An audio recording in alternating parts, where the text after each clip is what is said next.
बे गुसुं समनि गेजेरावनो जों एपइन्टमेन्टखौ होनायनि प्रसेसखौ फोजोबगोन। जायफोर फरायसाफ्रा बांसिन नाम्बार मोनदों रायजोफोर नोंथांमोननिसिम मोनसे गोजोनथाव खौराङानो होननांगौ जाहैबाय। जायफोर टेट पास जानानै थानाय एलिजिबिलिटि गोनां मोजां फरायनायफोर क्राइटेरिया गोनां बैसोरनि थाखाय जोबोद मार्क्सफ्रा फुल मोजां मोननाय बैफोरनि थाखाय जोबोद गोनां एबा गोजोनथाव रादाब। बिटिसि आव दा इडुकेसननि जे बिफानाव मोननाय जे मानाव गेदेर रबिराम नार्जारि सारा डिक्लेयार खालामबाय जायफ्रा टेट पास जानानै थानाय बिएडफोर बैसोर पास जानानै एलिजिबिलिटि गोनांफ्रा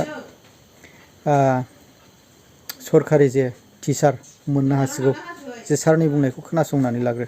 फेब्रुवारि आं होना जायखिजाया जोंनि फरायसालिफ्राव जिहेतु फोरोंगिरिफोरनि गोबां आंखाल दं आरो बे आंखालखौ जोङो गोलाव सम थांहोनाय नङा।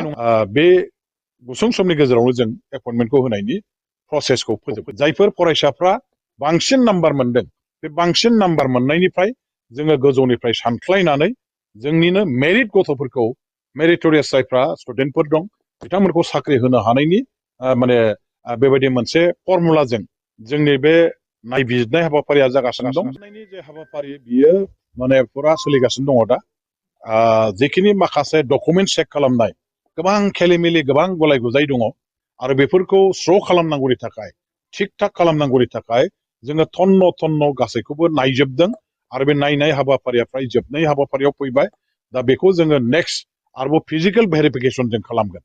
जायफोर फरायसाफ्रा बांसिन नाम्बार मोनदों बे बांसिन नाम्बार मोननायनिफ्राय जोङो गोजौनिफ्राय सानख्लायनानै जोंनिनो मेरिट गथ'फोरखौ मेरिटरियास जायफ्रा स्टुडेन्टफोर दं बिथांमोनखौ साख्रि होनो हानायनि बेबायदि मोनसे फर्मुलाजों जोंनि बे नायबिजिरनाय हाबाफारिया जागासिनो दं। बावैसोनो बांसिन नाम्बार मोननाय फरायसाफोरखौ लेंहरनानै एप्लिकेन्टफोरखौ लेंहरनानै फिजिकेल भेरिफिकेसन बिथांमोननि डकुमेन्टसखौ आरोबाव डाइरेक्ट चेक खालामनायनि मोनसे स्टेज दंबावो। बेखिनिखौ जों थाबैनो मावगोन आरो फोजोबनानै थाबैनो साख्रिखौ होनायनि बेब'स्थाखौ खालामगोन।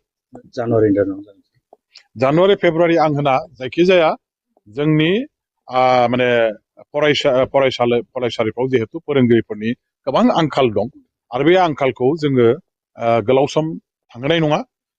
बे गुसुं समनि गेजेरावनो जों एपइन्टमेन्टखौ होनायनि प्रसेसखौ फोजोबगोन।